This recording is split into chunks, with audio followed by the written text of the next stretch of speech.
শহরের সর্বত্র জল পরিশুদ্ধ পানীয় জল যাচ্ছে না, আর ওখানে 16-17টি ওয়ার্ডে জল যাচ্ছে না। ওখানকার অধিবাসীদের কি দুর্বিষহ অবস্থা আপনারা দেখেছেন। সেখানে তাদের পুনর্বাসন বা উপযুক্ত ক্ষতিপূরণের ব্যবস্থা নেই। কিন্তু কলকাতা কর্পোরেশন, যাদের ক্ষমতা আছে, একই রাজ্য সরকারের আন্ডারে দুটো কর্পোরেশন, বা কিছু নিচ্ছে না। হাওড়া কর্পোরেশন, এখানকার এমএলএরা, মন্ত্রীরা বলছে আমরা বলেছি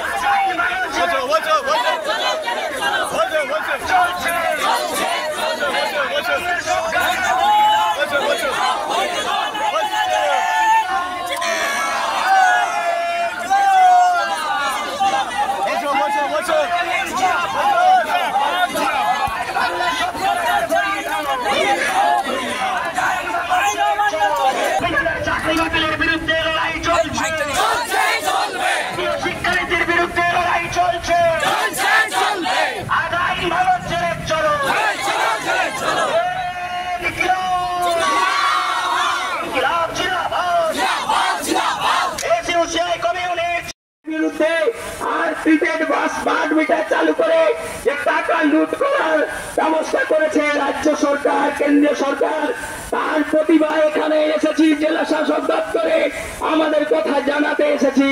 সেই নেই আইন অমান্য, আপনারা শান্তিপূর্ণ ভাবে এই আইন অমান্য আমরা করতে এসেছি। আপনাদের